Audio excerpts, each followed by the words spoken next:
Dapat.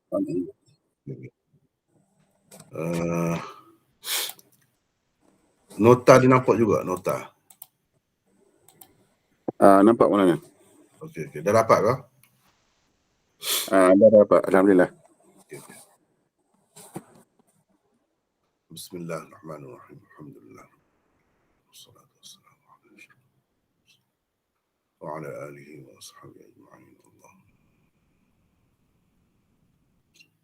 Rabbi yassir wa la tu'assir. Alhamdulillah kita pagi ini dapat bersama lagi. Tetapi saya rasa saya hanya dapat masuk kelas ni satu saja. Sebab saya kena semua. Jadi tak boleh lama-lama sangat. Mungkin hari ni satu sajalah. Kalau nak kira nota tu yang lama Sahih Bukhari tu belum kita habiskan lagi. Boleh dibaca yang itu pun boleh. Tapi saya takut lama sangat. Perlu rehat sikit lah. Jadi hari ni satu, insya-Allah besok kalau saya dapat dua, kalau tidak pun satu juga, supaya tidak kosong sangat hari kita tu. Jadi saya pilih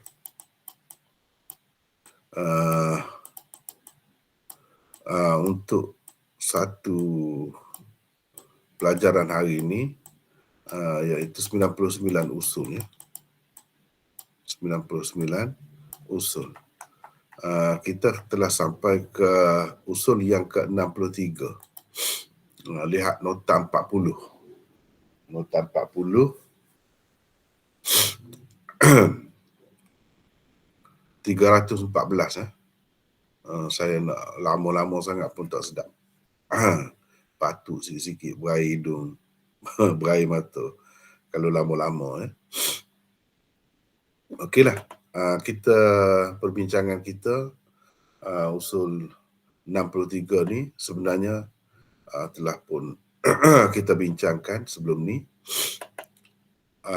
Ia bermula daripada nota 40 ya. Muka surat 314. Daripada situ kita telah bincangkan hingga habis contoh yang kedua bagi usul ke-63 ni. Cuma tinggal usul contoh yang ketiga lah bagi usul ini yang kita akan bincangkan hari ini.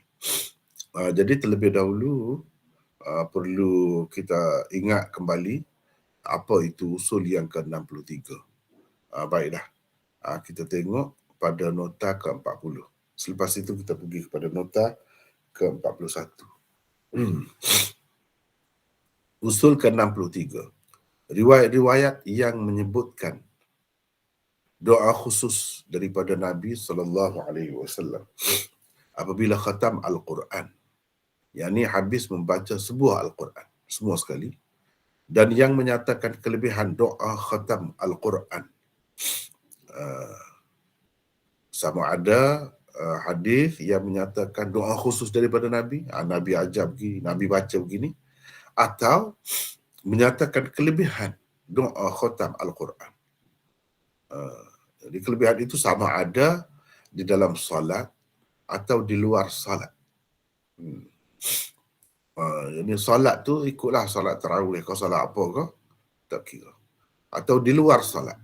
Tidak ada satu pun yang sahih. Itu poinnya. Poin besarnya. Baik yang diriwayatkan secara marfu' atau mauquf atau mauquf.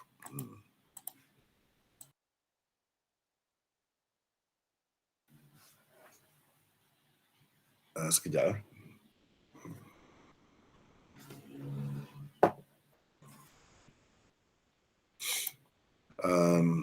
Sama ada secara mauquf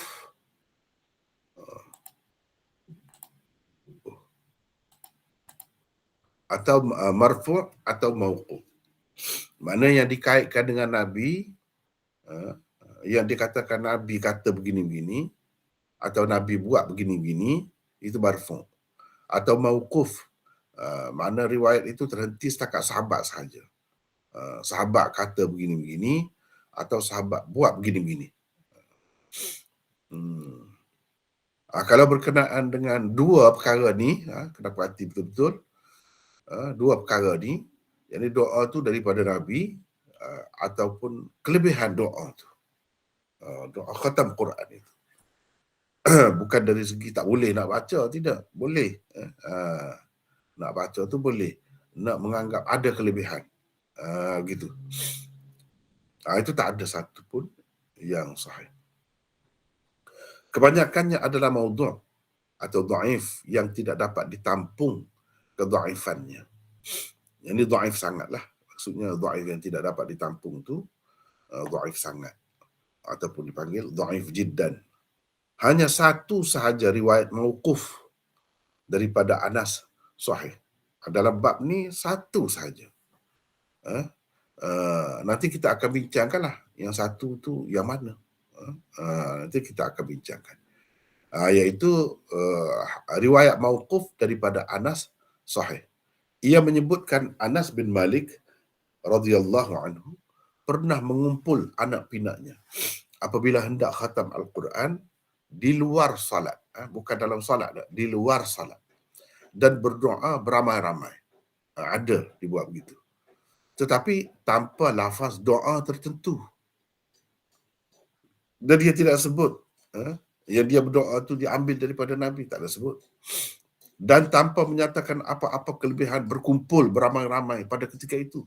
Dia juga tidak menyatakan ada kelebihan sebab kita kena buat begini. Tak ada juga. Cuma dia ada buat. Dia ada buat. Dan itu sahih. Itu berkenaan dengan usul ke-63. Jadi saya telah kemukakan dua contoh sebelum ini. Contoh pertamanya ini. Kita dah bincang dah. Hadis daripada Abi Umamah. Iaitu katanya sesungguhnya Nabi SAW bersabda. Ini makna marfu' lah ni. Ini contoh yang marfu'. Bersabda, apabila seseorang daripada kamu khatam Al-Quran, yakni habis membaca semua sekali Al-Quran, dia hendaklah mengucapkan, itulah doa tu, Allahumma anis wahsyati fi qabri.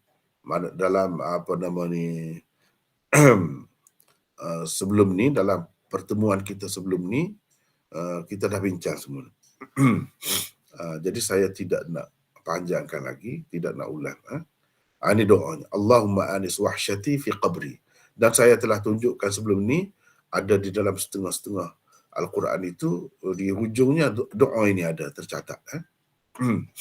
Itu contoh yang pertama. Okay.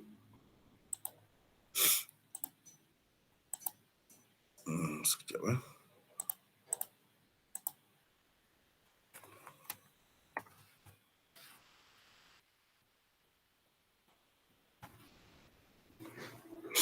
Contoh kedua, kita telah bagi je dan ada di dalam nota ke-40 ni. Ini. Nabi SAW selalu berdoa ketika khatam Al-Quran, yang habis membaca semua sekali Al-Quran begini. Ya Allah, rahmatilah aku dengan Al-Quran. Jadikanlah ia ikutan cahaya, petunjuk dan rahmat bagiku. Dan seterusnya. Ini pun dikatakan Nabi selalu guna baca doa ni. Ini contoh yang kedua. Dan kita telah bincangkan contoh yang kedua ini dalam pertemuan kita sebelum ni. Jadi saya tidak nak ulang. Tengok sajalah rakaman itu. Di samping tengok nota ni, insya-Allah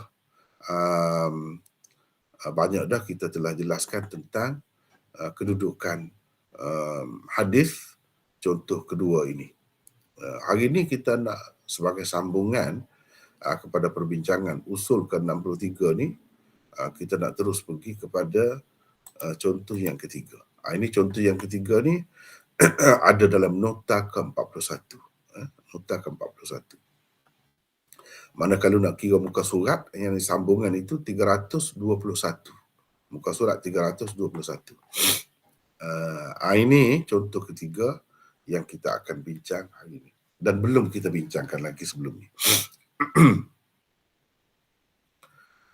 An Anas radhiyallahu anhu anna Rasulullah sallallahu alaihi wasallam قال إن لصاحب القرآن عند كل ختمة دعوة مستجابة وشجرة في الجنة لو أن غرابا طار من أصلها لم ينتهي إلى فرعها حتى يدركه الهرم. Bermaksud Anas radhiyallahu anhu meriwayatkan bahawa Rasulullah sallallahu alaihi wasallam bersabda, sesungguhnya pembaca Al-Quran pada setiap kali khatam Al-Quran ada doa yang mustajab.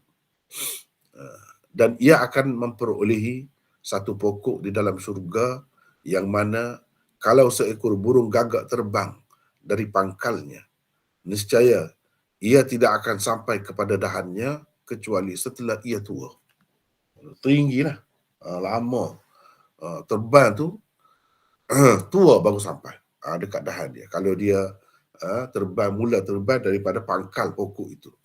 Itu ceritanya. Itu kelebihannya. Jadi pokok tu pokok dalam syurga lah, dia akan dapat. Dan ada doa yang mustajab. Mana kalau dia berdoa pada ketika itu, Allah SWT akan makbulkan doanya. Begitulah kira-kiranya janji Rasulullah SAW. Jadi ini juga diriwayatkan secara marfu'. Tetapi ini daripada Anas. Yang pertama daripada Abu Umamah. Yang kedua sebenarnya tidak ada sanadnya.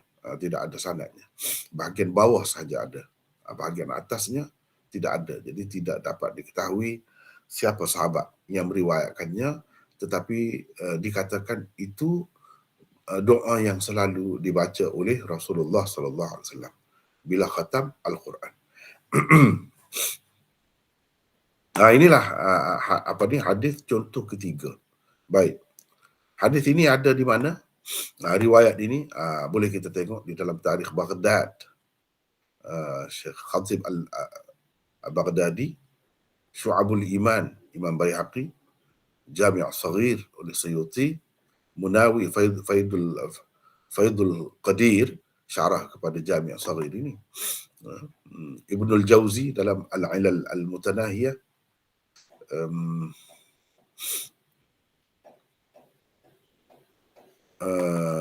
ini jilid berapa, muka surat berapa saya dah bagi di sini. Siyar A'lamin Nubala ada juga. Al-Ghumari Al-Mudawi jilid 2 muka surat 519. Al-Albani Silsilatul Ahadith Ad-Dha'ifah wal Mawdu'ah jilid 7. Ini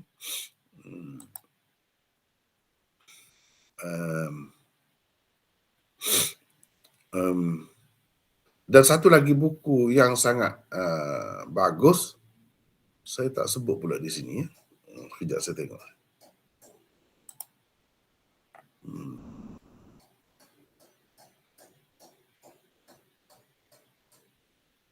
Sini pun tak ada sebut.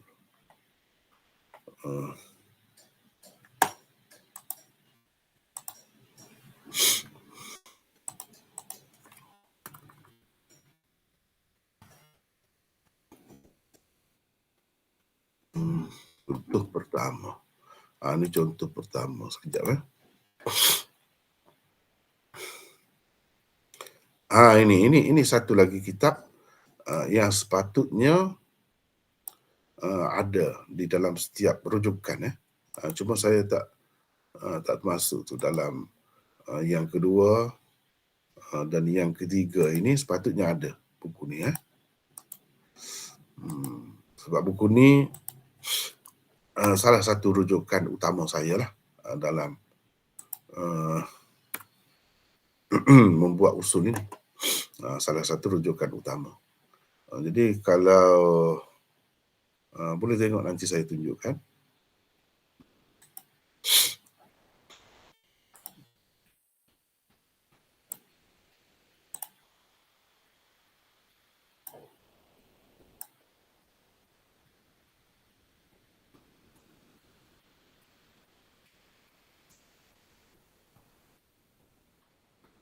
Contoh kedua ni pun semua ni ada di dalam tu, ada di dalam perbincangan, di dalam buku itu ya.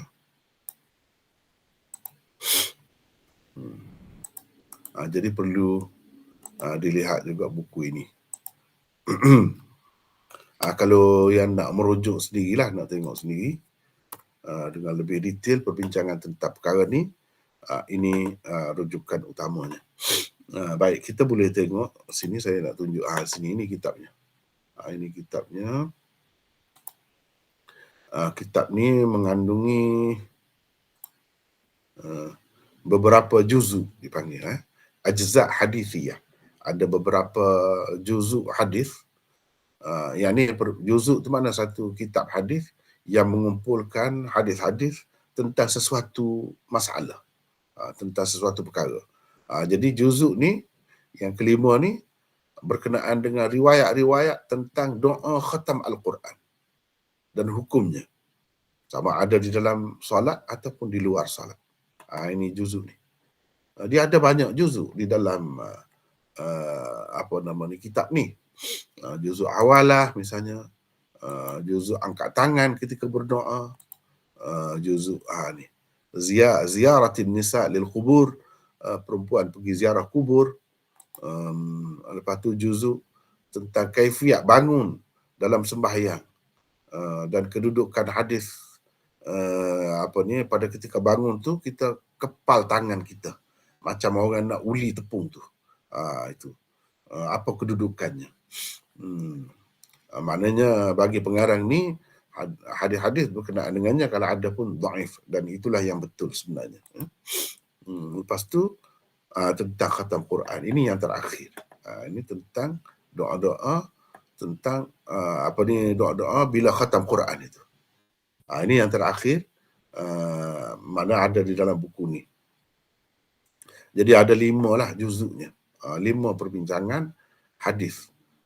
Jadi sebanyak mana hadis yang ditemui berkenaan dengan masalah-masalah ini terkumpul di dalam juzuk. Itu maksud juzuk. Di dalam kitab-kitab hadis ini salah satu jenis kitab hadis ialah dipanggil juzuk. Kalau jamaknya ajza'. Imam Bukhari ada tulis juga juzuk ni, juz'u raf'il yadain. Imam Bukhari tulis satu juzuk yang dia mengumpulkan hadis-hadis tentang dalam solat ni, seseorang yang bersembahyang tu bila dia angkat tangan, ada sunnah ke tidak, begitu. Segala hadis sama ada yang sahih atau macam mana pun keadaannya, maudhu' sekalipun, jika ada dikumpulkan di dalam juzuk itu. Itu maksud juz'u raf'il yadain. Juz'ul qira'ah, juzuk baca di belakang imam. Makna makmum yang bersembahyang di belakang imam tu perlu baca sesuatu ke tidak? Juz'ul qira'ah khalfal imam. Itu pun tulisan Imam Bukhari juga. Sebanyak mana hadis yang ada dikumpulkan di situ. Itu orang panggil juzuk. Baik. Ini buku sangat menarik, khusus perbincangan khusus berkenaan dengan perkara ini. Adapun yang lain-lain ini dia hanya ada hadis itu saja. Tetapi itulah puncanya.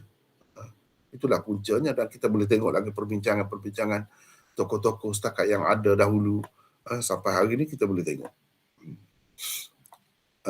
Jadi ini ceritanya. Baik, komentar 1. Khatib Al-Baghdadi mengemukakan riwayat di atas di bawah biografi Abdullah bin Ahmad bin As-Siddiq Al-Marwazi dengan sanad seperti di bawah ini. Ini sanad. Sebab penting kita nak tahu kedudukan hadis tu, kena tengok sanad dia. Mesti kena tengok sanad dia. Ya, akhbarana Muhammad bin Ubaidillah Al-Hinnai. Ini siapa kata akhbarana ni? Khatib Baghdadi lah. Khatib Baghdadi. Makna ini boleh tengok di dalam tarikh Baghdad dia tu. Inilah sanad dia. Saya telah gariskan di bawah beberapa nama. Itulah perawi-perawi yang bermasalah di dalam sanad ini. Perawi-perawi yang bermasalah di dalam sanad ini. Jadi akhirnya sampai kepada Anas bin Malik. Ni cuba tengok sini. Dan Anas bin Malik kata, qala Rasulullah sallallahu alaihi wasallam. Seterusnya selepas itu, inilah hadisnya. Inna li sahibil Quran inda kulli khatmah da'wah mustajabah dan seterusnya. Ini ada di dalam Tarikh Baghdad karangan Khatib Baghdadi dengan sanadnya. Dengan sanadnya. Okay. Dengan sanadnya. Sekejap.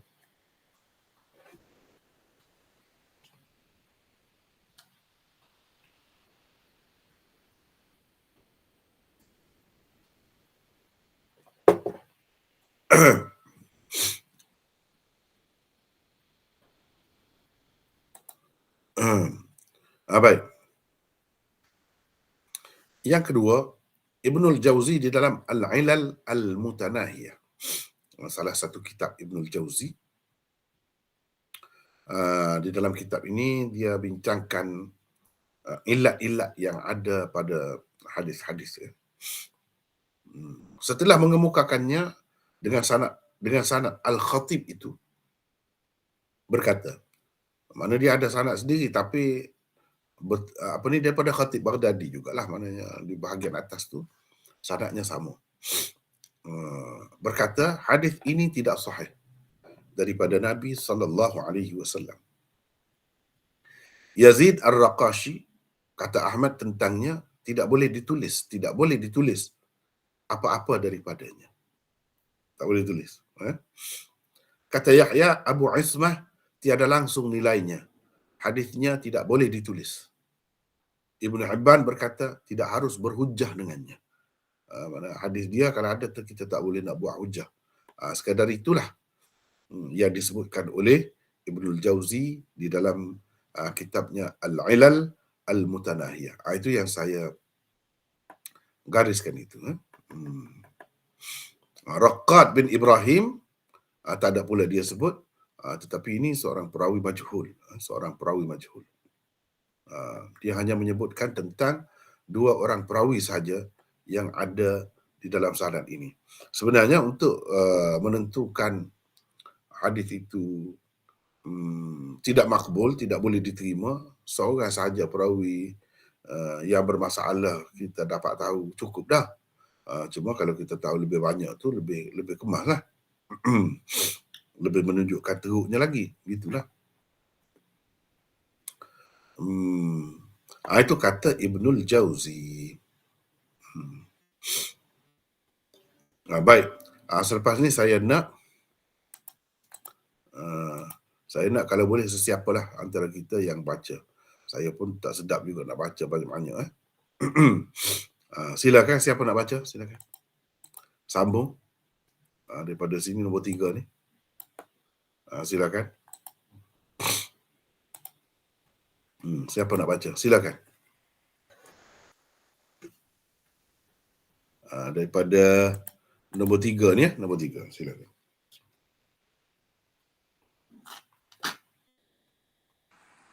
Assalamualaikum.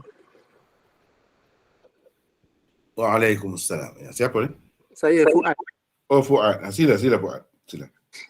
Mula nombor 3 ya, hadis di atas. Bismillahirrahmanirrahim. Hadis di atas diriwayatkan juga oleh Ibnu Subki dan Az-Zahabi dengan sanad yang lain di bahagian bawahnya. Tetapi bahagian atasnya tetap sama. Di dalamnya juga terdapat 2 orang perawi yang telah digaris bawahi oleh penulis. Mereka ialah nombor 1, Abu Ismah Nuh bin Abi Maryam yang dipanggil dengan gelaran Al-Jami' yang lengkap ilmunya. Sesetengah ulama berkata,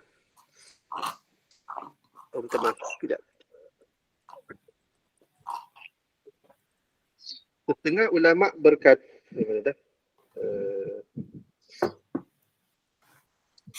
segala ilmu dipunyainya kecuali kebenaran. Sekejap ya. Sekejap ya Fuad. Ya, saya. Di dalam setengah-setengah kitab dia sebut ba'dul huffaz, setengah-setengah hafiz hadis. Mana bukan orang biasa. Bukan calon-calon orang yang kata begini. Bukan ulama-ulama biasa, hafiz hadis kata. Dia ni ada semua kecuali kebenaran. Ilmu banyak tapi benar tak ada. Teruskan. Imam Muslim, Abu Hatim, An-Nasai, Daruqutni dan lain-lain mengatakan Nuh adalah perawi matrukul hadis yang tidak boleh diterima riwayatnya. Ahmad dan Bukhari pula berkata dia perawi mungkarul hadis. Kata Hafiz Ibn Hajar, para ulama hadis menganggap dia berdusta dalam hadis. Ibnul Mubarak, Al-Hakim, As-Suyuti dan lain-lain berkata dia mereka ataupun mengada-ngadakan hadis. Dia ni anak murid Imam Abu Hanifah ni. Nuh bin Abi Maryam ni. Abu Ismah ni. Dalam fiqh dia akui pendapat dia. Tapi dalam hadis tak boleh diterima. Sampai begini sekali kata-kata ulama tentangnya. Jadi kalau perawi matrukul hadis, mungkarul hadis, pereka hadis ini memang hadisnya maudhu' lah. Begitu. Teruskan. Terusnya Yazid bin Aban Ar-Raqashi, Yahya bin Ma'in Al-Fallas, Ad-Daruqutni, Al-Zahabi dan lain-lain mengatakan Yazid Ar-Raqashi da'if. Kata Syu'bah tentangnya, lebih aku suka berzina daripada meriwayatkan hadis daripadanya. Kata Ahmad tentangnya, tidak boleh ditulis apa-apa daripadanya, dia perawi mungkarul hadis. An-Nasai dan lain-lain berkata dia matrukul hadis. Jadi dua orang dalam sanad itu yang cukup bermasalah. Jadi macam mana kita nak kata hadis itu sahih? Tak mungkin. Ada dalam kitab mana sekalipun kalau dengan sanad ini dia tak akan jadi sahih. Teruskan. Keempat, di bawah biografi Al-Halimi, Imam Al-Zahabi mengemukakan hadis Anas dengan lafaz li sahibil Qur'ani da'watun mustajabatun inda khatmihi. Iaitu ketika khatam Al-Quran, pembaca Al-Quran mempunyai doa yang mustajab. Lalu beliau berkata, hadis ini gharib, tidak sabit hadis seumpamanya kerana lemahnya Ar-Raqashi dalam mengingat dhabt hadis. Teruskan. Yang kelima, sebenarnya terdapat dua lagi lafaz riwayat Anas daripada Nabi SAW berhubung dengan perkara ini dan kedua-duanya juga maudhu'. Yang pertama dengan lafaz berikut. An Anasin radhiyallahu anhu qala Rasulullah sallallahu alaihi wasallam inda kulli khatmatin da'watun mustajabatun. Bermaksud Rasulullah sallallahu alaihi wasallam bersabda, pada setiap khatam Al-Quran ada doa yang mustajab.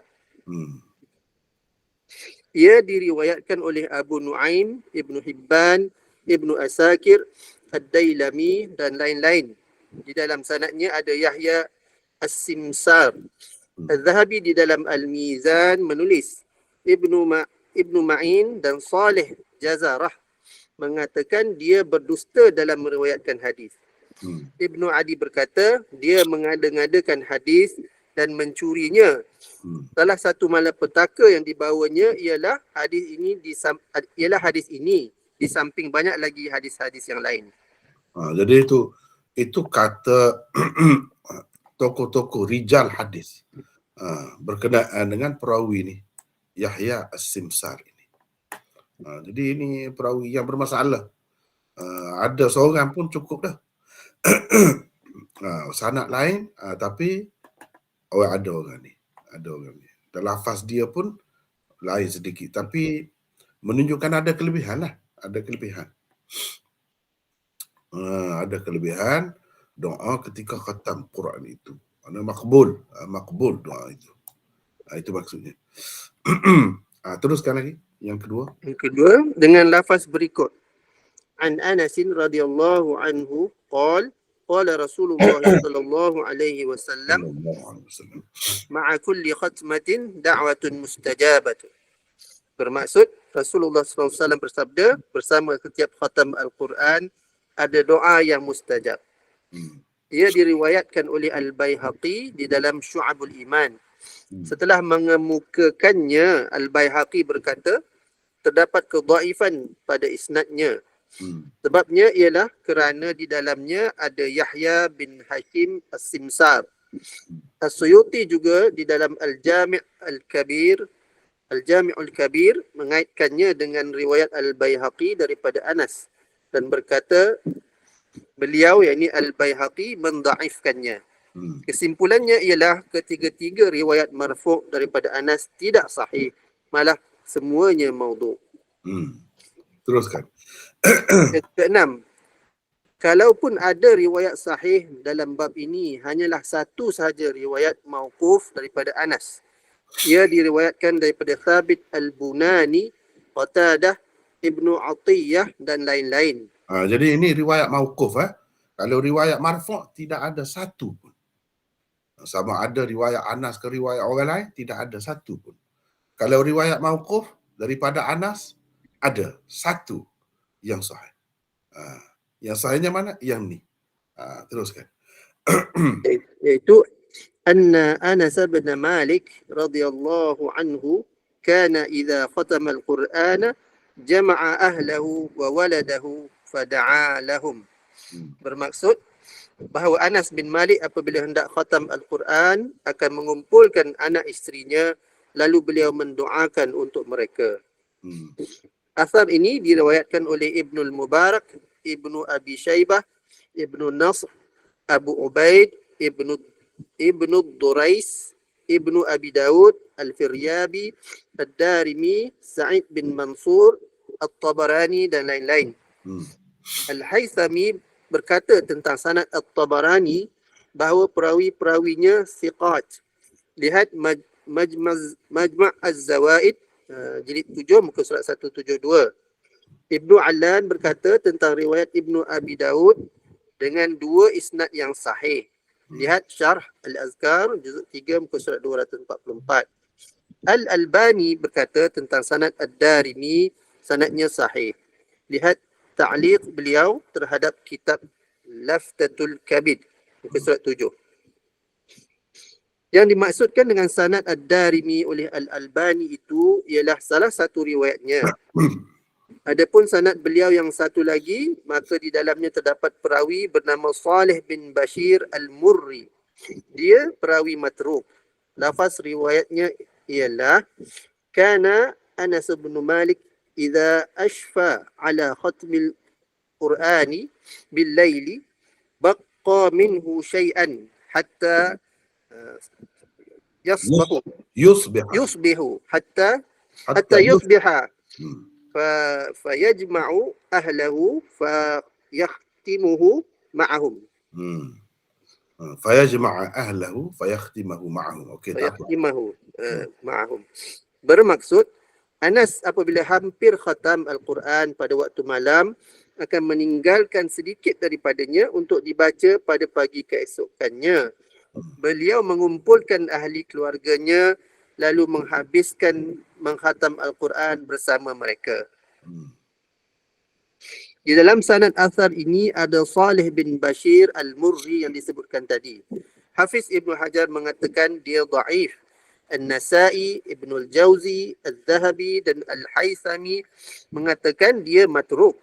Al-Bukhari dan Al-Fallas pula mengatakan dia mungkarul hadis. Begini satu perkara. Kalau Imam Bukhari kata tentang seseorang perawi itu mungkarul hadis, dia tidak biasa-biasa, teman. Perawi itu perawi yang sangat teruk tu. Itu kalau istilah Imam Bukhari ya. Bukan mungkarul hadis ni perawi dhaif biasa, tidak. Ini perawi yang teruk lah. Memang hadisnya tak boleh diterima. Begitu. Teruskan.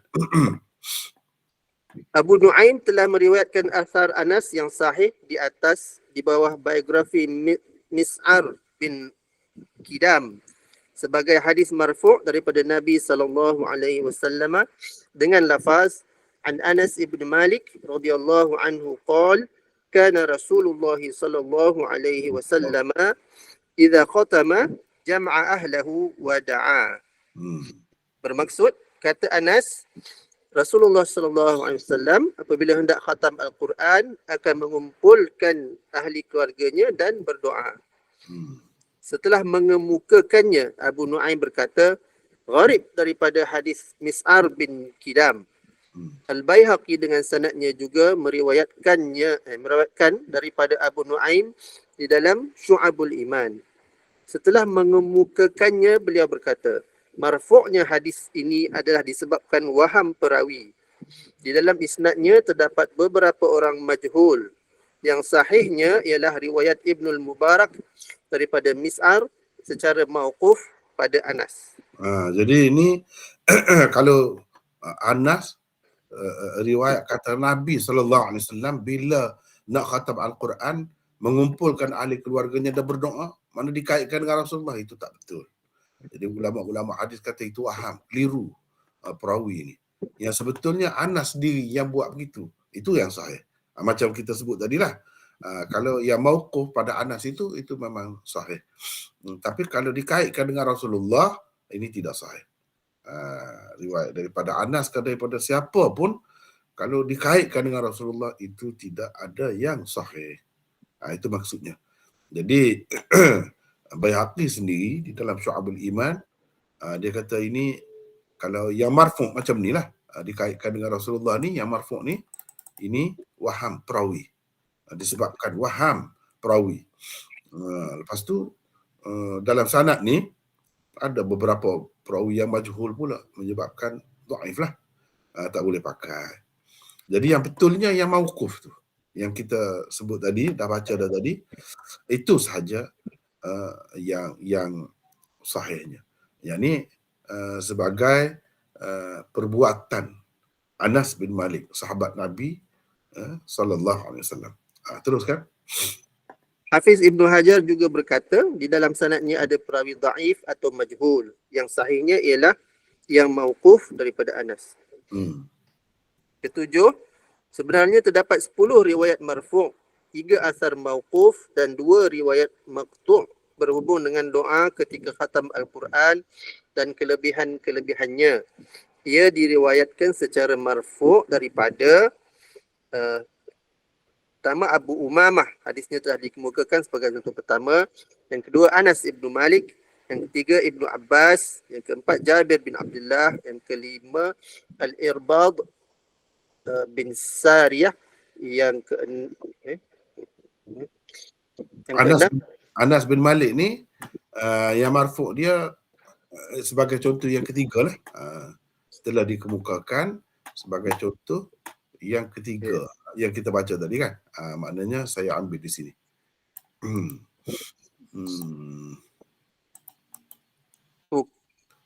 Hadisnya telah dikemukakan sebagai contoh ketiga. Tadi yang kita baca tadi itu hadis Anas lah tu. Itulah yang marfu'. Baik, teruskan. Maulana, lepas Jabir bin Abdullah tu, Al-Irbad tu dia V saja. Al-Irbad tu V je, bukan VI. Sebab tu VI tu 6, Jabir 4. Dia terlompat satu nombor. Oh, jadi sepatutnya sini 5. Ya, V saja. V saja. Silap. Ya. Teruskan. Al-Irbad bin Sariyah. Yang ke-6 Ali bin Abi Talib. Yang ke-7 Abu Hurairah. Yang ke-8 Mursal Ali bin Husain daripada Nabi SAW. Yang ni sepatutnya gini lah kan? Ya, betul. Depan. Ya. Ya. Dan yang ke-9 hadis Mu'dal Daud bin Qais daripada Nabi SAW. Yang itu IX, yang last kali. Ya. Jadi makna sini 9 lah. 9 bukan 10 ya. 9 yang kita bagi ni 9 sebenarnya. Ya, okey. Seterusnya saya nak takut penat sangat lah. Fuad semua. Kita nak orang lain pula baca, silakan. Siapa nak baca?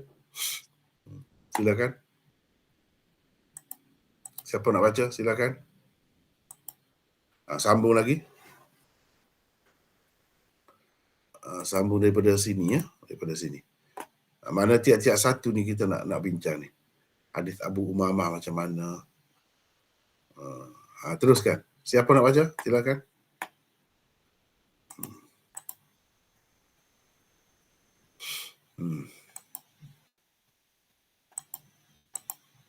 Silakan. Mana orang? Tak ada. Saya baca mana? Ni siapa ni? Syahizat. Syahizat. Baca. Hadis Abu Umamah telah dikemukakan sebagai contoh pertama di bawah usul ke-63 ini. Hadis Anas bin Malik telah pun dikemukakan di atas. Ia tidak lebih daripada waham perawi. Yang sebetulnya adalah ia mauquf pada Anas dan menceritakan tentang perbuatan Anas, bukan perbuatan Nabi SAW. Hadis Ibnu Abbas adalah dengan lafaz berikut. Dua sekejap. Pada Syahizat, hadis Anas ni satunya yang ni, yang baru kita bertemu tadi. Yang ni, ini pun tidak sahih. Ini marfu' ya. Yang satu lagi yang kita kemukakan sebagai contoh, yang ketiga ni. Ini lain ni. Ini lain. Ini pun marfu' juga. Jadi yang marfu' ni daripada Anas mana-mana, daripada sahabat lain pun memang tidak ada yang sahih. Itu yang kita nak bagi tahunya. Jadi di sini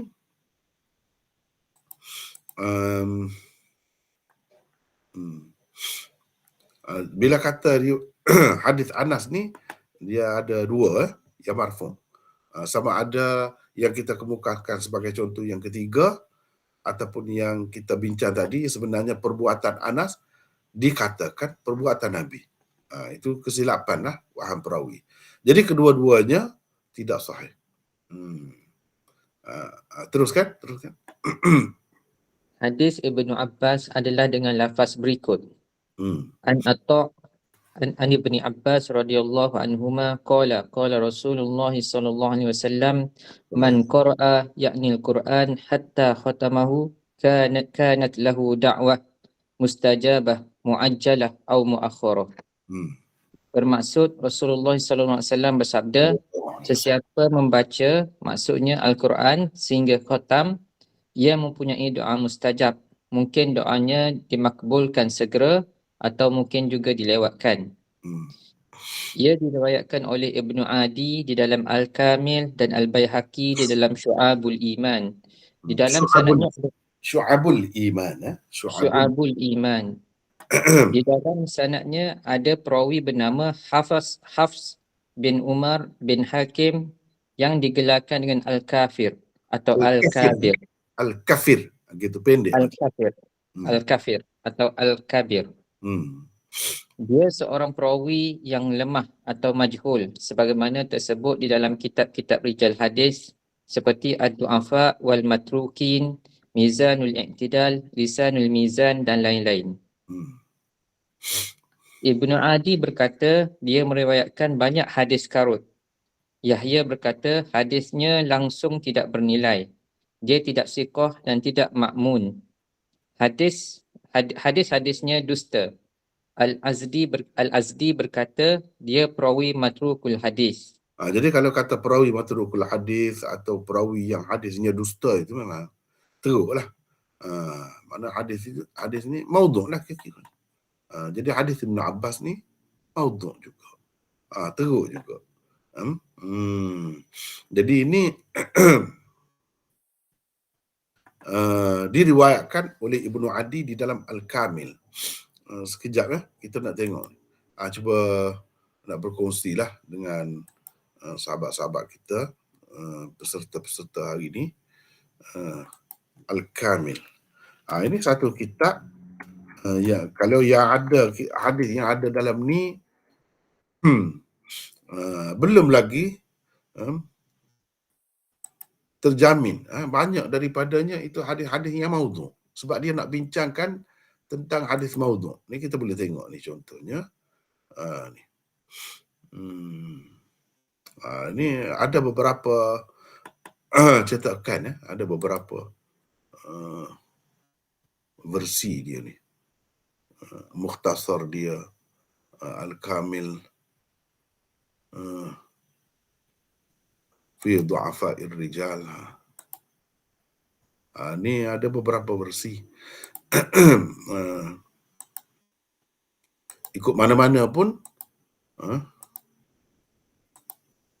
kalau yang ada di dalam kitab ni, kita kena berhati-hati. Kena berhati-hati. Biasanya, hadis yang dikemukakan itu sebagai contoh. Hadis maudhu' ataupun hadis yang teruk, ataupun hadis yang lemah bagi seseorang perawi. Al-Kamil fi Du'afa'ir Rijal. Jadi perawi-perawi yang lemah. Itu ada beberapa jilid, 4-5 jilid di sini, berbeza-bezalah. Cetakan ini 5, cetakan ini 6, berbeza-bezalah. Lepas tu dia ada pula Mukhtasar Al-Kamil. Ini lebih ringkas, diringkaskan. Ini kalau kita tengok Mukhtasar Al-Kamil. Bukan ini,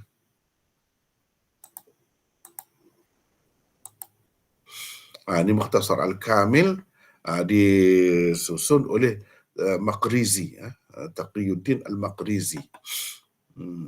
Jadi yang beberapa jilid itu jadi satu jilid sahaja. Kemudian kalau kita nak tengok Syu'abul Iman, Syu'abul Iman adalah kitab Imam Baihaqi, yang mana dia kumpulkan dalam tu cabang-cabang besar iman, kan? Sebab dalam hadis ada sebut iman itu banyak cabang-cabang besarnya. Salah satu cabang besarnya al-haya syu'batun minal iman. Malu tu, sifat malu tu salah satu cabang besar daripada iman. Jadi hadis-hadis yang seumpama itu Baihaqi kumpulkanlah di dalam Syu'abul Iman ini. Ini cuba kita tengok Syu'abul Iman. Kitabnya besar, 14 jilid.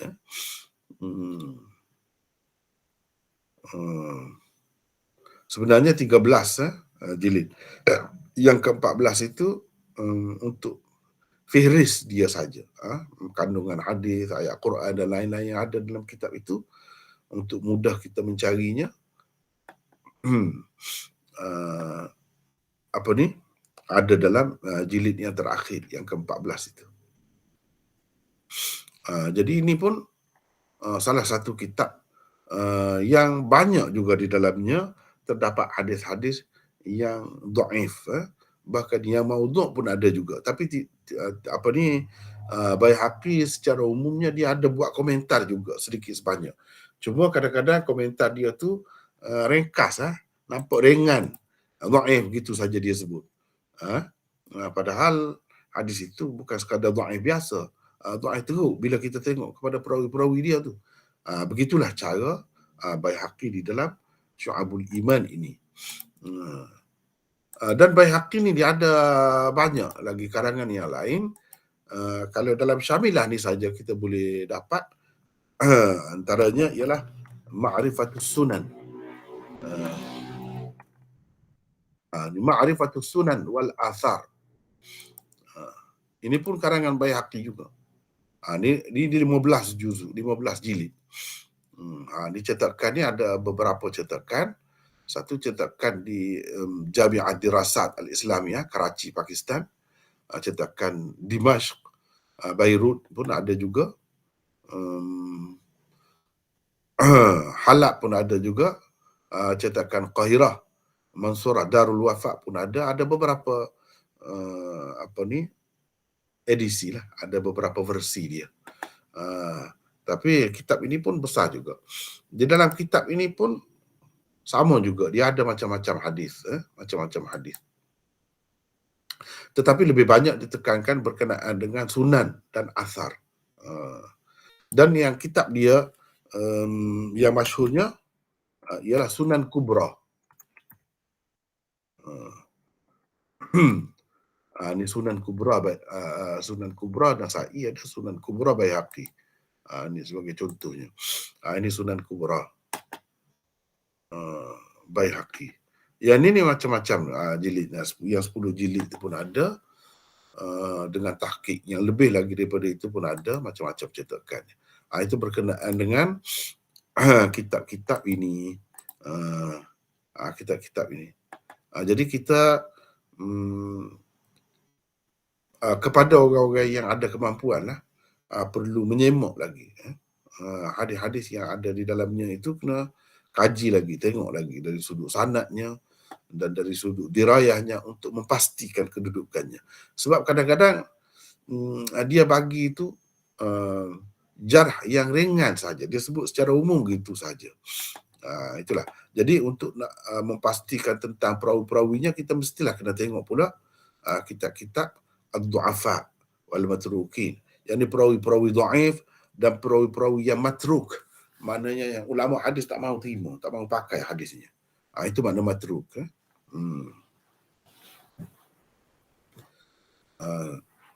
Lepas tu Mizanul I'tidal yang mana ditulis khusus berkenaan dengan perawi-perawi yang dhaif.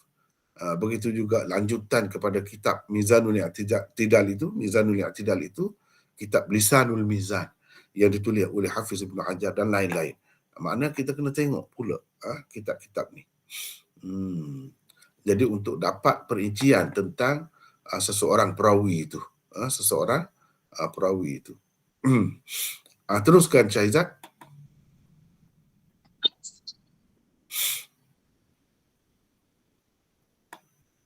Teruskan. Ni. Jalan. Ya, sini. Ibnu Adi berkata, dia meriwayatkan banyak hadis. Putus-putus lah. Putus-putus lah. Bawah, yang bawah dulu. Syahizat, putus-putus lah. Lain. Cuba baca sekali lagi sebab putus-putus tadi.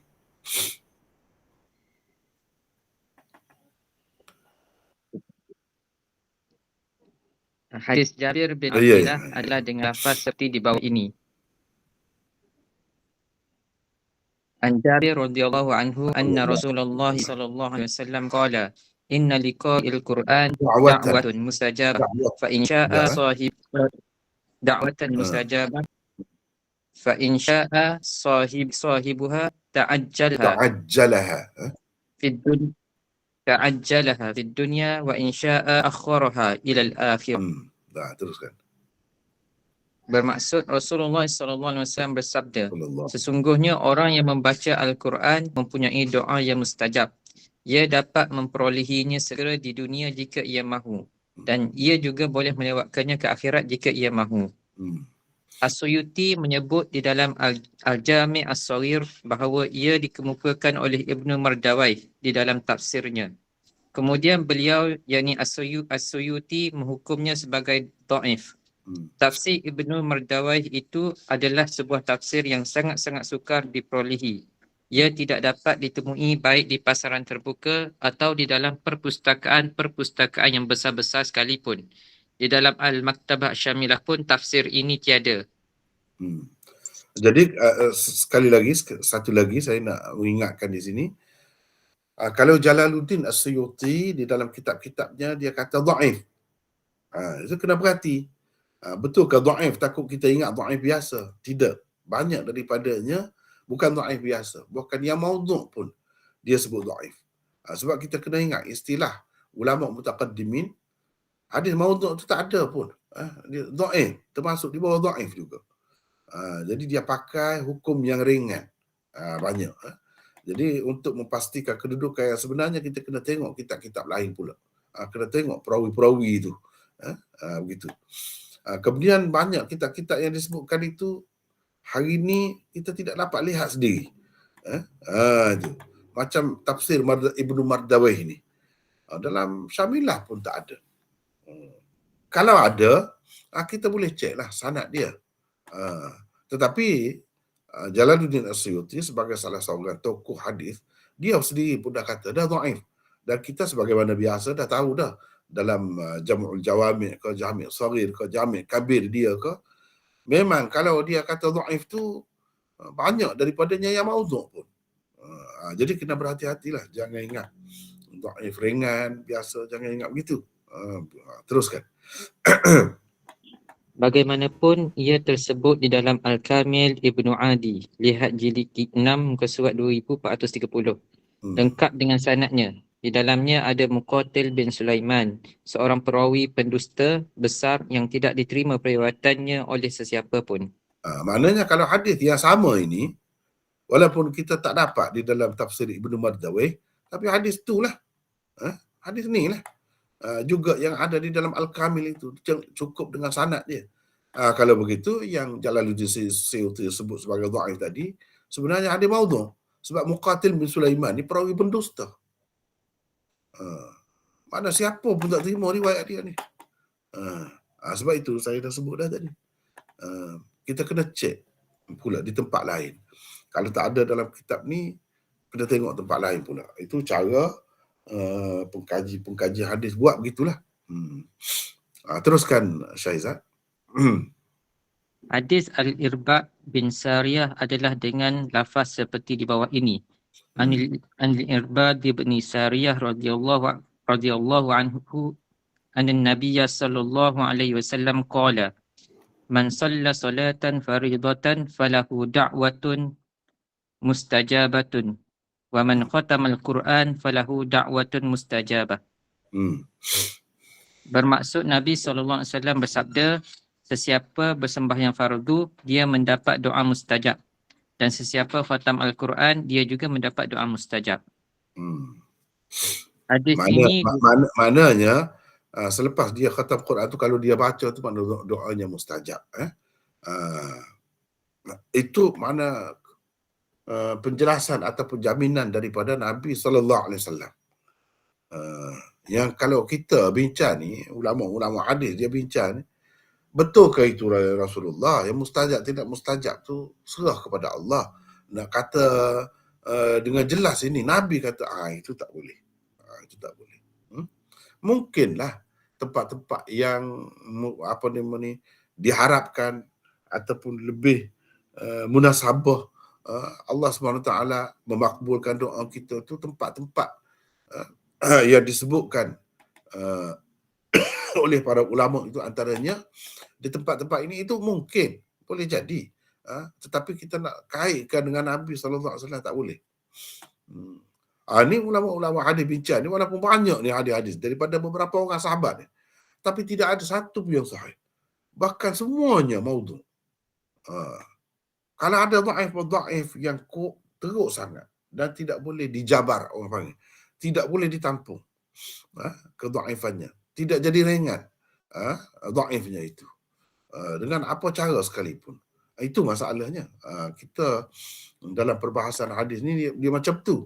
Lepas tu kalau kita tengok ada juga ulama yang buat tu, dia adalah kaedah dia tu. Tapi kalau nak kata daripada Nabi sallallahu alaihi wasallam hadis marfu' itu tidak ada. Nak tahu perinciannya, paling tidak bacalah nota ini. Begitulah. Teruskan Syaizat. Hadis ini diriwayatkan oleh At-Tabrani di dalam Al-Mu'jamul Kabir, jilid 18 muka surat 259. Kata Al-Haisami, di dalam sanadnya ada Abdul Hamid bin Sulaiman, seorang perawi dhaif. Abdul Hamid bin Sulaiman Al-Khuzai Abu Umar Al-Madani Ad-Darir adalah salah seorang perawi Sunan At-Tirmizi dan Sunan Ibnu Majah. Namun para ulama rijal hadis mengatakan dia perawi dhaif. Di dalam Al-Mughni Imam Az-Zahabi bahkan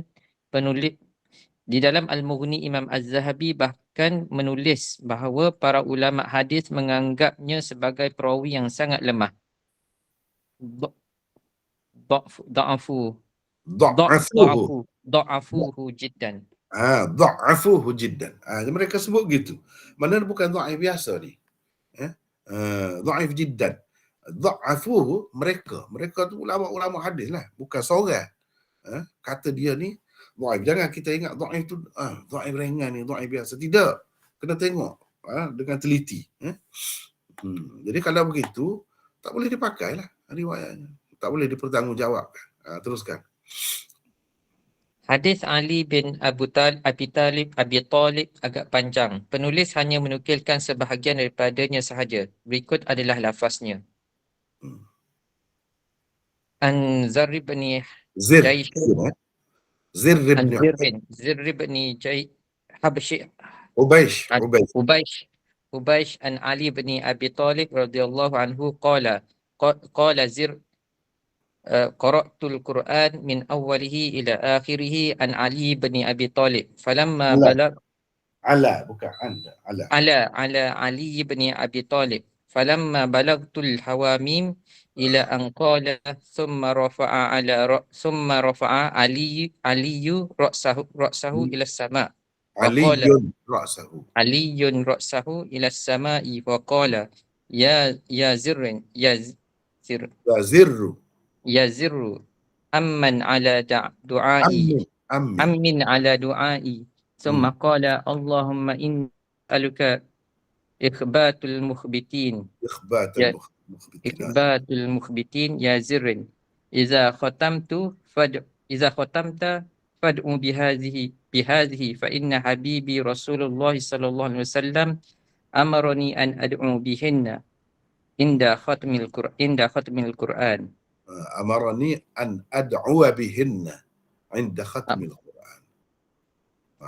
Tak apa, teruskan. Bermaksud kata Zir, pernah aku membaca Al-Quran dari awal hingga akhir di hadapan Ali bin Abi Talib.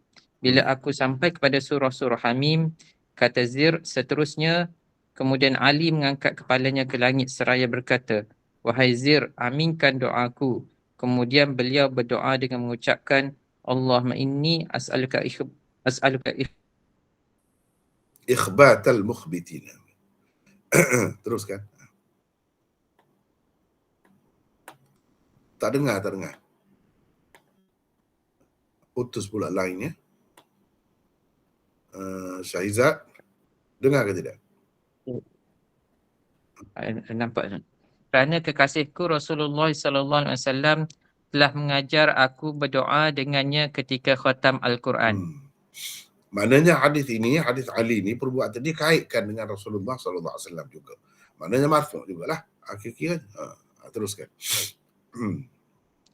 As-Suyuti di dalam Jam'ul Jawami', kemudian beliau diikuti Ali Al-Mutaqi Al-Hindi di dalam Kanzul Ummal, mengatakan ia diriwayatkan oleh Ibn Najjar di dalam Zailut Tarikh Baghdad. Adanya suatu hadis di dalam kitab Ibn Najjar tersebut, sedangkan ia tidak terdapat di dalam kitab-kitab hadis muktabar yang lain, mengisyaratkan kepada kedhaifannya. Demikianlah disebut oleh As-Suyuti dan Ali Al-Muttaqi Al-Hindi di dalam muqaddimah kitab mereka masing-masing. Namun di dalam Az-Zailut Tarikh Baghdad yang ada di dalam Maktabah Syamilah dan yang dicetak hari ini dan juga yang dicetak hari ini, tiada pula hadis ini. Jadi hadis ni tak ada. Di dalam Zail Tarikh Baghdad itu tak ada. Dalam yang dicetak dan dalam Maktabah Syamilah tak ada. Tak tahulah, mungkin ada nuskha lain yang dipakai oleh pengarang-pengarang dahulu disebut ada dalam kitab itu. Disebut ada di dalam kitab itu. Tetapi kalau dalam riwayat Ibnu Najjar ini, dalam tarikh Baghdad tu sendiri pun banyak hadis-hadis yang maudhu'. Begitulah. Teruskan. Lafaz hadis Abu Hurairah adalah seperti berikut. An Abi Hurairah radhiyallahu anhu qala kana Rasulullah sallallahu alaihi wasallam idza khatama al-Quran da'a qa'iman. Bermaksud Abu Hurairah meriwayatkan katanya Rasulullah sallallahu alaihi wasallam apabila telah mengkhatamkan yakni bacaan semua sekali Al-Quran akan berdoa sambil berdiri. As-Suyuti di dalam Ad-Durrul Mansur menulis bahawa ia dikemukakan oleh Ibnu Mardawai. Ia juga disebut oleh Al-Ghafiqi yakni Abu Abdurrahman Muhammad bin Abdul Wahid meninggal 619 Hijrah di dalam Fadailul Qurannya di bawah. Babu ma jaa fi du'ai inda khatmil Quran. yakni bab berdoa ketika khatam Al-Quran dengan lafaz seperti berikut. Wa anna Rasulullah sallallahu alaihi wasallam kana yad'u idza khatama Al-Quran wa huwa qa'imun. Bermaksud sungguhnya Rasulullah sallallahu alaihi wasallam selalu berdoa bila khatam Al-Quran sambil berdiri. Namun beliau yakni Al-Ghafiqi tidak juga menyebutkan puncanya sebagaimana kebiasaannya di dalam kitabnya itu. Dia tak akan sebut dalam kitab mana. Dia sebut gitu ya hadis. Biasanya begitulah cara dia. Dan itu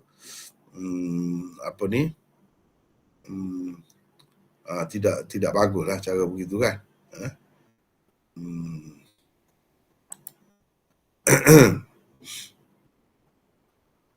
Baik. Syahizat dah baca banyak juga. Ada orang lain nak baca, silakan. Sambung ni. Siapa nak baca lagi? Silakan. Supaya tidak penat. Sahabat-sahabat kita yang baca tu, kita bergilir-gilir. Siapa pula nak baca daripada sini? Silakan. Siapa yang ada ni? Silakan. Mana orangnya?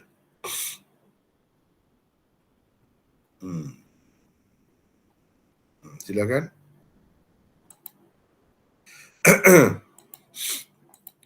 Silakan. Senyap semua ni. Macam mana? Tak berani nak baca ke tak ada baris tu? Tak jadi masalah. Salah silap tu biasalah. Siapa nak baca? Silakan.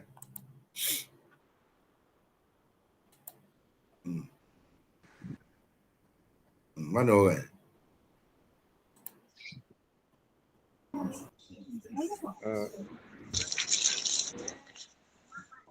Macam mana lah? Siapa ni? Izzuddin. Izzuddin. Silakan. Lafaz situ tak? Ya, sini. Lafaz hadis mursal Ali bin Husain daripada Nabi SAW adalah seperti di bawah ini. Beliau berkata, Kana sallallahu alaihi wasallam iza khatamal Quran hamidallaha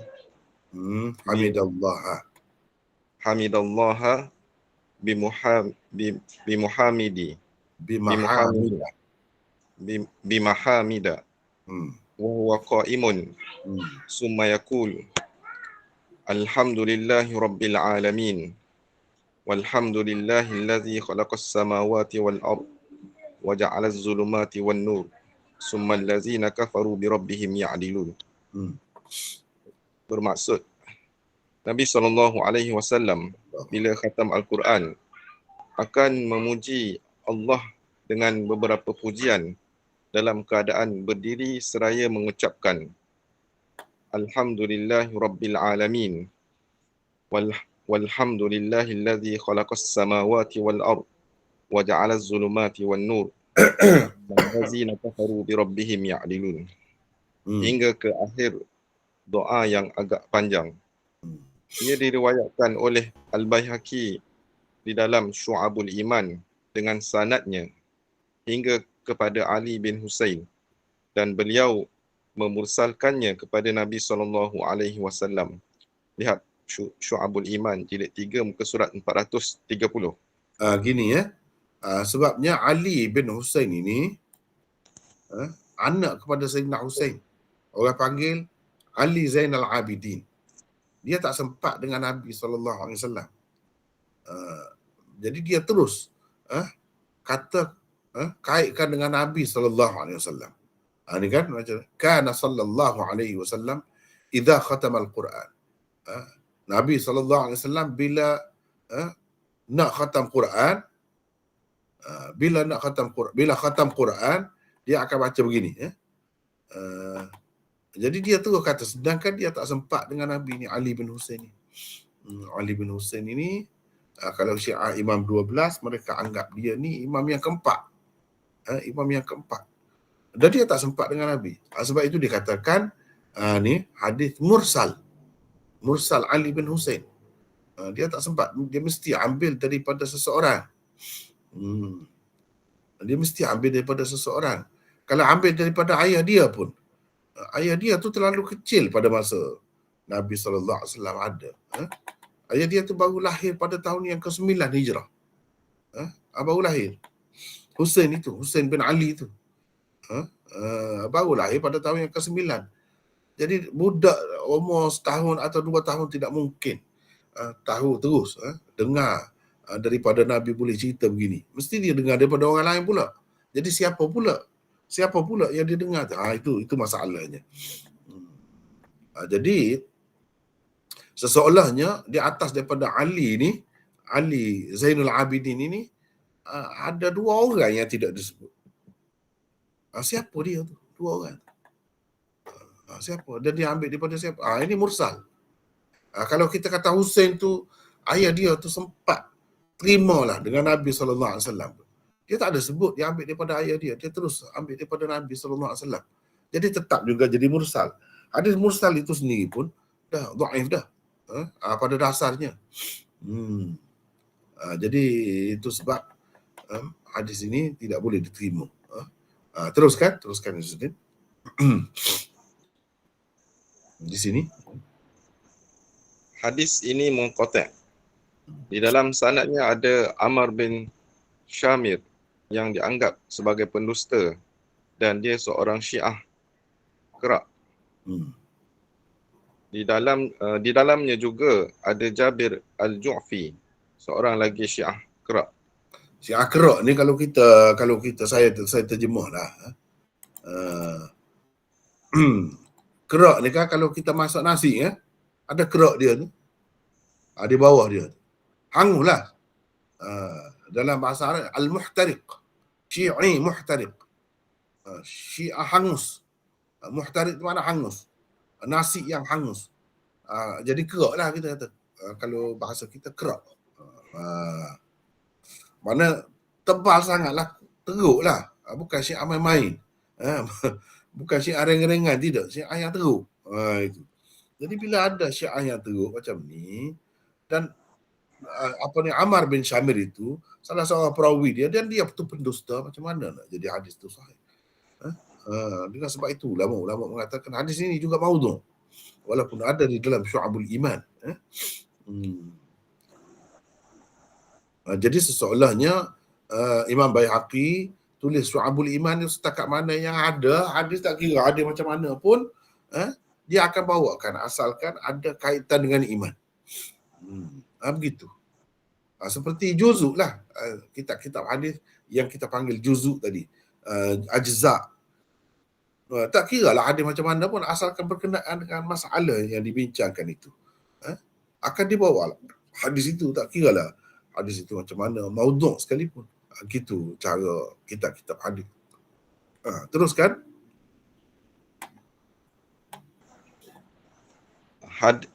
Hadis Mu'dal Daud bin Qais telah pun dikemukakan sebagai contoh kedua sebelum ini. Dan perbincangan yang terperinci telah pun berlaku di sana. Berlalu di sana. Jadi contoh yang kedua tu sebenarnya hadis Mu'dal Daud bin Qais lah. Kita dah bincang dah sana. Banyak dah bincang. Kita tengok baliklah sana. Teruskan.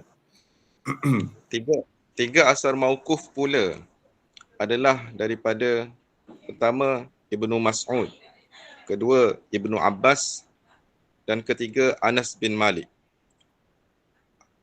Asar Ibnu Mas'ud adalah dengan lafaz seperti di bawah ini.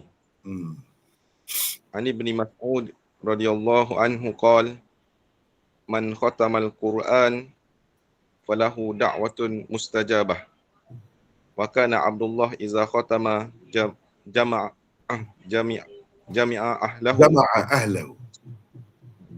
ahlahu summa da'a wa ammanu ala du'aih. Bermaksud diriwayatkan daripada Ibnu Mas'ud, kata beliau, sesiapa mengkhatamkan Al-Quran, ia mempunyai doa mustajab. Kata perawi, Abdullah apabila khatam Al-Quran akan mengumpulkan ahli keluarganya. Kemudian beliau berdoa. Sementara mereka pula mengaminkan doanya. Asar Ibnu Mas'ud ini diriwayatkan oleh Ibnu Ad-Durais dan Abu Ubaid Al-Qasim bin Salam dengan sanad yang munqati', yakni terputus. Demikian kata Hafiz Ibnu Hajar. Teruskan. Lafaz asar Ibnu Abbas adalah seperti di bawah ini. An Qatadah qala kana rajulun yaqra'u fi masjidil Madinah wa kana Ibnu Abbas qad wada'a alaihi Wa kana Ibnu Ar-Ras. Abbas, baca begitu. Hamzah wasal. kana Ibnu Abbas wa kana Ibnu Abbas qad wada'a alaihi ar-rasad fa iza kana yaumun khatamahu qala Yaumu khatmihi. yaumu khatmihi qama fatahulu Fatahawwala ilaihi ilaih. ilaihi. Teruskan. Bermaksud Qatadah meriwayatkan, katanya ada seorang lelaki membaca Al-Quran di dalam Masjid Madinah. Ibnu Abbas telah pun memasang pengintip terhadapnya. Beliau tiba hari khatam Al-Qurannya. Beliau bangun. Bila tiba hari khatam Al-Qurannya, beliau bangun dan pergi kepadanya. Asar ini diriwayatkan oleh Abu Ubaid, Ibnu Ad-Durais, Ibnu Abi Daud dan Ad-Darimi. Al-Qurtubi ada menyebutnya di dalam kitabnya At-Tizkar, tetapi tanpa menyebut At-Tadhkar. tetapi tanpa menyebutkan puncanya. An-Nawawi pula di dalam At-Tibyan mengemukakannya dengan hanya menyebutkan dua sahaja punca tersebut, iaitu Ad-Darimi dan Ibnu Abi Daud. Di dalam isnad, orang-orang yang mengemukakannya dengan sanad ada seorang perawi bernama Saleh bin Bashir Al-Murri. Dia seorang perawi matruk. Kedudukan perawi ini di sisi para ulama rijal telah pun berlalu ketika membincangkan riwayat-riwayat daripada Anas. Selain itu, riwayat Qatadah di atas juga merupakan satu riwayat munqati', yakni terputus sanadnya. Teruskan. Lafaz beberapa riwayat Anas bin Malik, baik yang marfu' maupun yang mauquf, telah pun dibincangkan sebelum ini. Daripada beberapa riwayat beliau itu, hanya satu sahaja asar yang sahih. Hanya ada satu saja. Asar yang sahih. Ya. Dan dua riwayat asar maqtu' pula adalah daripada Mujahid bin Jabr dan Humaid Al-A'raj Al-Mulai Al-Kufi. Al-Mulai Al-Kufi. Lafaz Mujahid bin Jabir adalah Lafaz Mujahid bin Jabr adalah seperti di bawah ini. Anil Hakam bin Utaibah qala kana Mujahid wa Abdat ibn Abi Lubabah Abdatu bin Abi Lubabah wa nasun يعرضون المصاحف فلما كان اليوم الذي أرادوا أن يختموا أرسلوا أن يختموا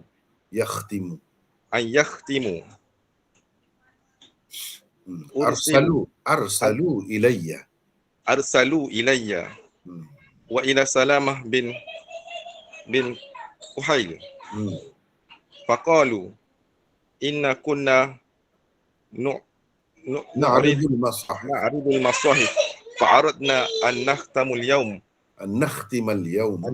اليوم فأحببنا أن تشهدونا fa innahu kana yuqal iza khatamal Quran nuzilat Nazalatir rahmah. nazalatir rahmah inda khatamtahu Inda khatimatihi.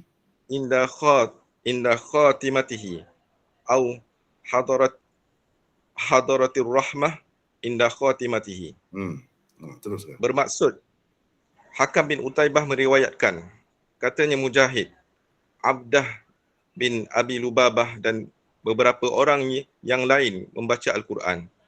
Bila tiba hari mereka hendak mengkhatamkan Al-Quran, mereka menghantar orang untuk memanggilku dan Salamah bin Kuhail. Kata mereka, kami telah membaca Al-Quran. Hari ini kami akan mengkhatamkannya. Jadi, kami suka kalau kamu juga ada bersama.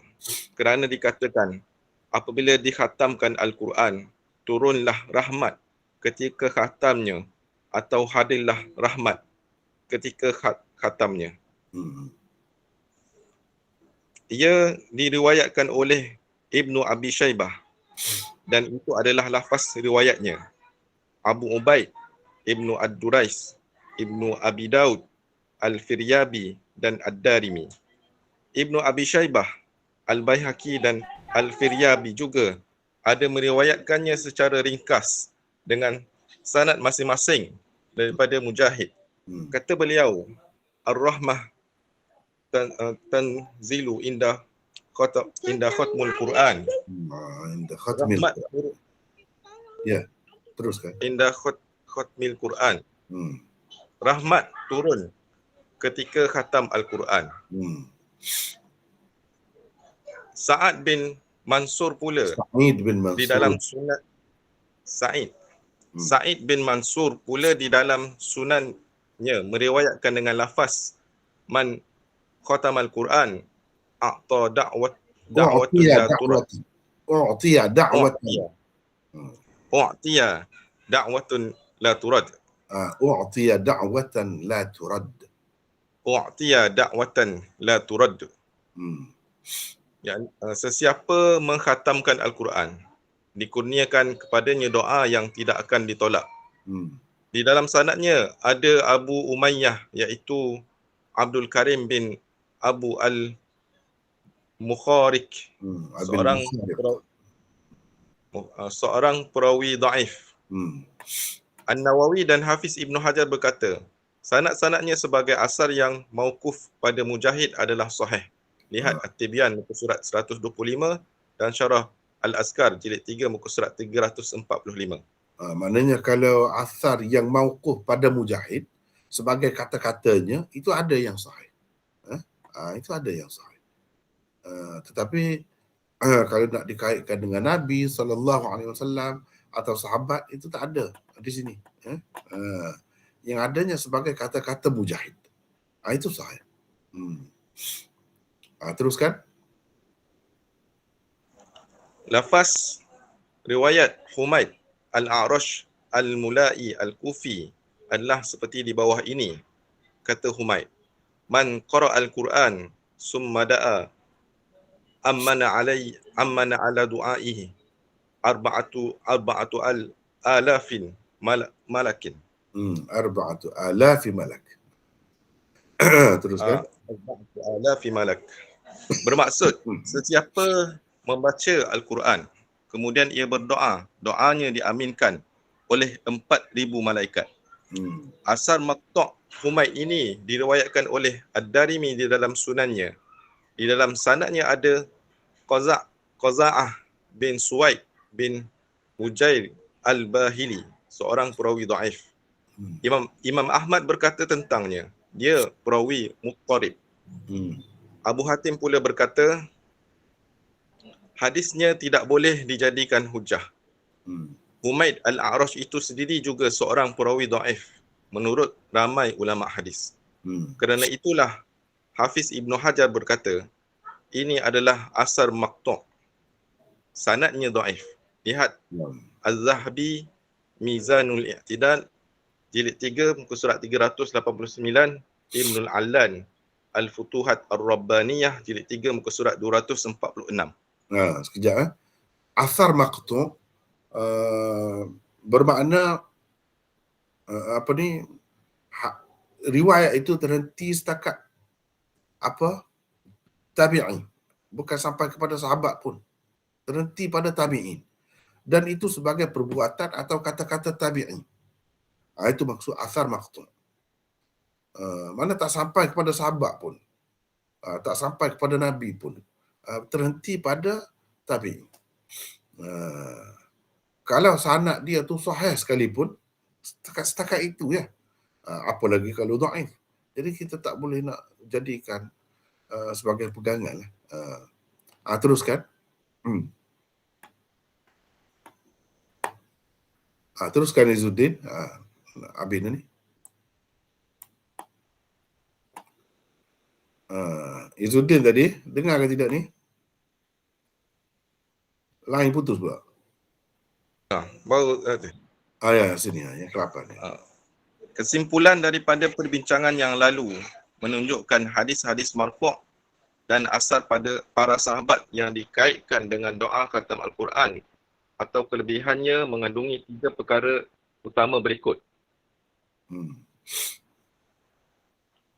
Dengar Maulana? Dengar. Teruskan.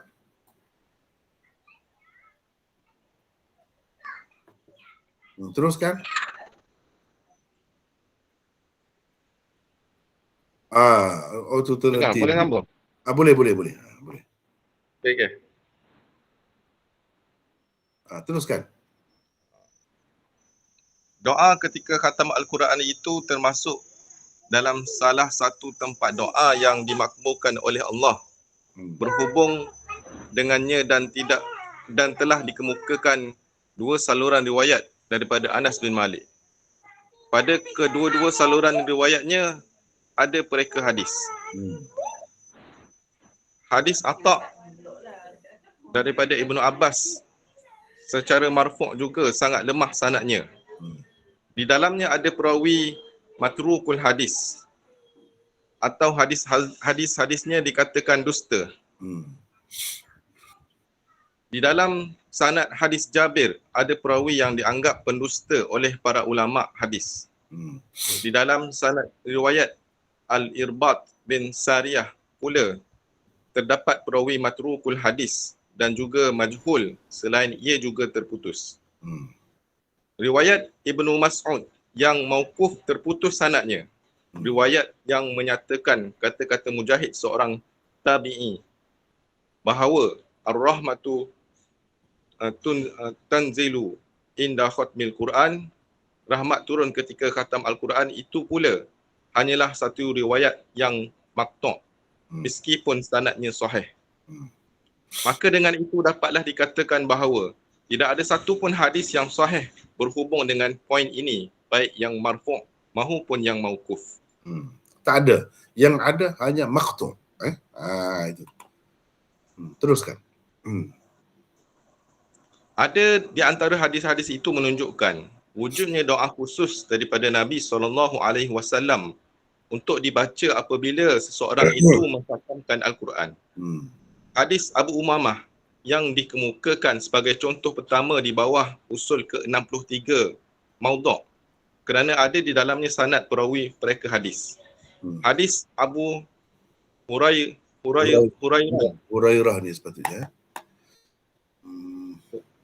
Betul Maulana? Abu Hurairah. Hurairah. Abu Hurairah tanpa sanad. Hadis Ali bin Husain mursal, selain di dalam sanadnya ada perawi Syiah dan dipercayai sebagai pendusta. Hadis Daud bin Qais yang dikemukakan sebagai contoh kedua di bawah usul ke-63 ini adalah hadis mu'dal. Hadis mu'dal.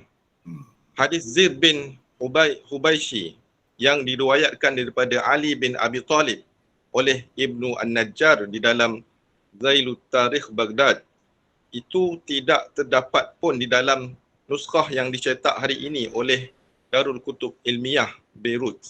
Lihat Maktabah Syamilah. Adanya sesuatu riwayat di dalam kitab di dalam kitab tersebut, sedang ia tidak terdapat di dalam kitab-kitab hadis yang muktabar mengisyaratkan sekurang-kurangnya kepada kedaifannya. Riwayat ketiga, riwayat mauquf daripada Anas tentang beliau mengumpulkan anak-anak atau ahli-ahli keluarga untuk sama-sama berdoa ketika khatam Al-Quran memang sabit dan sahih. Itulah satu-satunya asal sahabat yang sahih berhubung dengan perkara ini. Adapun riwayat beliau yang marfu', maka itu juga tidak sahih. Asar Anas itulah nampaknya yang menjadi ikutan dan pegangan sesetengah ulama dalam bab ini, selain beberapa amalan salaf seperti Mujahid dan lain-lain sesudah zaman sahabat. Asar Ibnu Abbas pula munqati', seorang perawi matruk juga di dalam sanadnya. Ada. Seorang perawi matruk juga ada di dalam sanadnya. Oleh kerana tidak adanya satu pun riwayat marfu' yang sabit dan sahih daripada Nabi SAW, anda tidak akan menemuinya di dalam mana-mana kitab utama hadis di kalangan umat Islam, seperti 6 kitab utama hadis, Sunan Sittah, Al-Muwatta', Musnad Ahmad dan lain-lainnya. Pengarang-pengarang kitab hadis hukum yang datang kemudian juga tidak memasukkannya ke dalam kitab-kitab mereka, seperti Ibnu Daqiq Al-Aid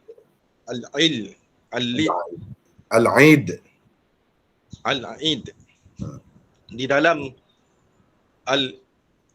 Al-Ilmamnya, Al-Majd Ibnu Taimiyah di dalam Al-Muntaqanya, dan Hafiz Ibnu Hajar di dalam Bulughul Maramnya. Jadi semua ni tak ada di dalam kitab-kitab ni. Menunjukkan mereka memang tahulah kedudukannya. Sebab itu mereka tidak masukkan. Jadi itulah sekadar perbincangan tentang hadis-hadisnya, baik yang marfu', mauquf ataupun maqtu'. Semuanya kita dah bincangkan. Soal kenapa ada juga doa-doa itu diamalkan oleh sekumpulan masyarakat Islam di mana-mana, khususnya di tanah Arab, di Arab Saudi misalnya. Kalau sembahyang tarawih tu akhir tu khatam tu panjang, bukan main kan. Itu macam mana? Itu semua tu paling tinggi pun rujukannya ialah kalau hadis mauquf, iaitu hadis Anas tadi, tak ada yang lain. Lepas tu amalan salaf. Kalau mengikut Imam Ahmad, amalan kata dia orang Mekah dan orang Basrah. Itu saja. Tanpa menyebutkan siapa namanya. Itu dibincangkan. Kalau kita nak tengok, boleh tengok di dalam kitab ini ya. Dalam kitab ni. Ini juz'un fi marwiyat du'a khatmil Quran. Dan hukumnya dalam sembahyang dan di luar sembahyang. Ini dalam ni ada. Sekejap saya tengok.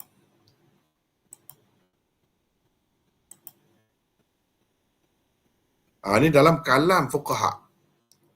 Di dalam kalam fuqaha. Kalau kita nak ringkas, ini ringkasan ya. Daripada perbincangan yang lalu jelas kepada pembaca beberapa perkara di bawah ni. Yang pertama, pendapat yang mengatakan doa khatam Quran dalam solat tarawih sebelum rukuk yakadu yakun min mufradat al-Imam Ahmad rahimahullah ta'ala anil thalatha. Ini termasuk dalam mufradat atau tafarrudat Imam Ahmad. Kalau di kalangan imam 4 mazhab tu Imam Ahmad sahaja yang berpendapat ada begitu. Alasannya apa alasannya? Ia diamalkan oleh orang-orang di 2 negeri, iaitu Mekah dan Basrah. Dan itu ada di dalam riwayat daripada beliau melalui saluran dalam riwayat yang lain beliau mengatakan bukan dalam tarawih, dalam witir pun boleh baca. doa di akhir witir. Boleh juga. Dalam dua riwayat, iaitu Fadal, Harbi dan lain-lain, mereka berkata, ni anak-anak muridnya ni, yad'u bima sya'. Mana Imam Ahmad kata boleh doa dengan apa saja yang dia nak doa, apa saja boleh. Dalam riwayat Ubdus, ni doa kunut dalam solat, bagi orang yang terimalah, yang kata ada tu, tersebut, Imam Ahmad kata, kalau dia menambahkan satu haraf saja pun daripada yang warid, maka kamu makmum kena mubarakah, kalau kena berhenti, jangan ikut lagi imam itu. Berat dia kata begitu. Dalam mustakhrajah, dalam kitab ni daripada Imam Malik, apa Imam Malik kata? Doa selepas khatam itu laisa min amalin nas, bukan amalan orang ramai. Terutamanya di Madinah tak ada buat macam tu, dan di negeri-negeri lain pun bukan. Jadi mengikut Imam Malik tak ada doa ni. Paling tinggi ada diterima doa ini di kalangan ulama-ulama mutaakhirin dalam mazhab Hanafi. Mereka menganggap elok doa khatam Al-Quran ini dan mereka tidak melarang lah kalau nak doa boleh. Tetapi tak ada di dalam sembahyang. Tak boleh dibuat dalam sembahyang. Itu mengikut mereka pun. Sembahyang apa pun. Sembahyang tarawih ke, sembahyang apa pun, tak ada. Yang keempat, setengah-setengah ahli ilmu, termasuk di kalangan Malikiyah dan Syafi'iyah, berpendapat istihbab, elok, meletakkan doa ni, doa khatam Quran ini, untuk orang yang bersembahyang seorang diri saja. Iaitu dia buat tu bila dalam sembahyang rawatib maghrib ataupun fajar. Kalau dia nak doa pun di situ. Dalam rawatib maghrib dan rawatib fajar.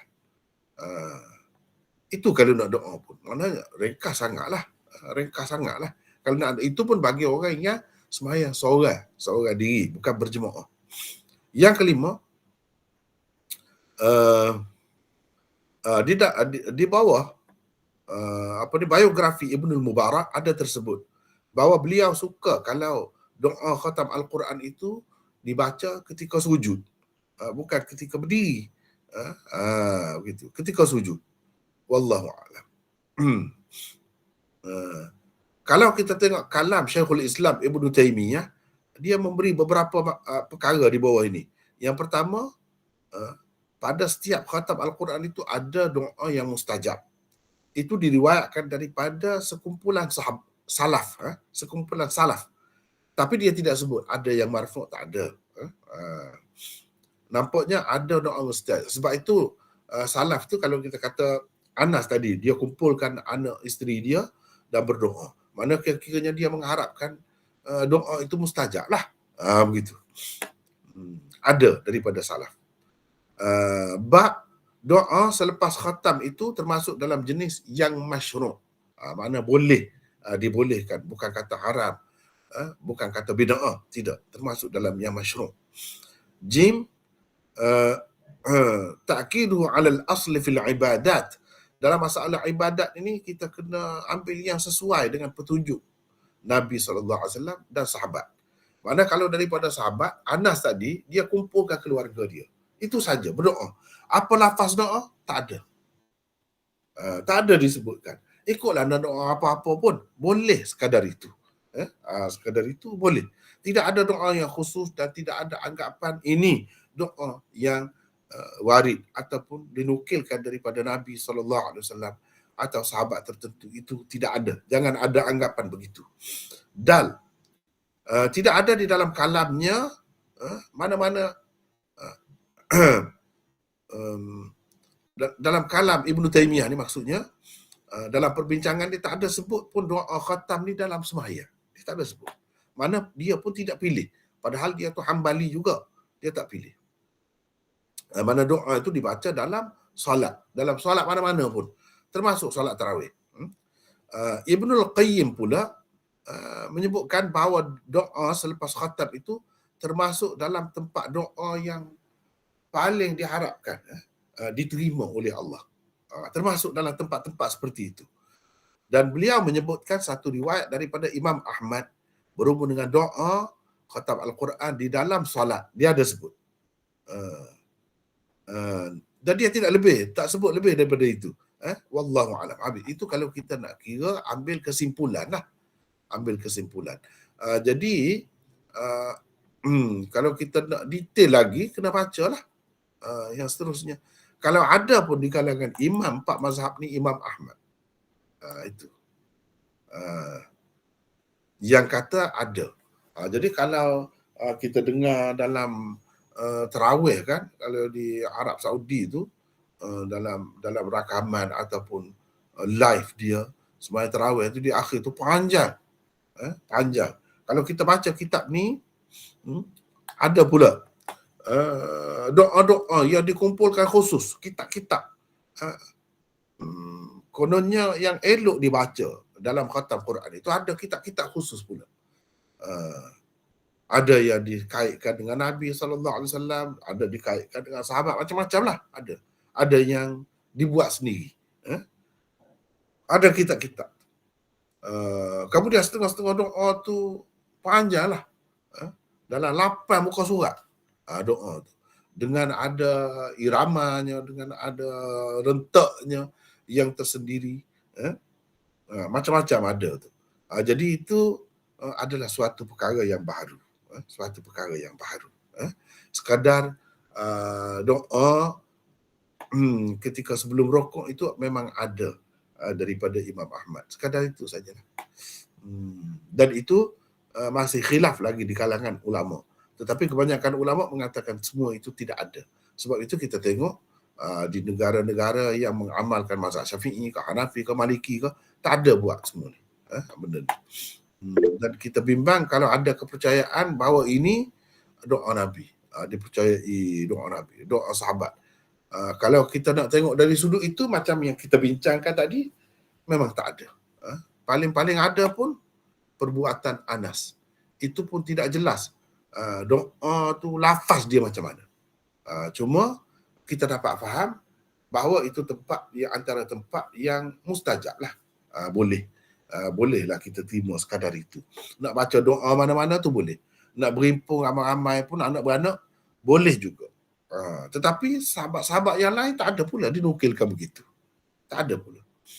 Cuma amalan ini lebih popular kemudian di zaman tabi'i. Jadi Imam Ahmad ikut yang itulah. Jadi begitulah secara ringkas dengan serba ringkasnya perbincangan tentang masalah ini. Kita pun dah ambil masa agak banyak dan saya pun dah sebut dah tadi, hari ini sekadar itulah kelas kita hari ini. Sebab saya pun macam saya sebut tadi tak berapa sihat lagi, masih duduk semua, tak boleh lama-lama sangat. Jadi berair hidung, berair mata dan batuk-batuk kalau bercakap banyak-banyak. Jadi sekadar itulah dulu untuk hari ini. Kalau ada soalan-soalan tu lain kali lah, insyaAllah. Besok insyaAllah kalau saya dapat, kita akan buat kelas juga. Kalau dapat dua-dua, kalau tidak pun satu macam hari inilah. Tengoklah yang mana satu daripada dua kitab itu besok. Jadi saya rasa sekadar itulah dulu untuk hari ini. Wallahu a'lam. Wa akhiru da'wana alhamdulillahirabbil alamin. Assalamualaikum warahmatullahi wabarakatuh. Waalaikumsalam. Assalamualaikum warahmatullahi wabarakatuh. Terima kasih Maulana. Terima kasih Maulana.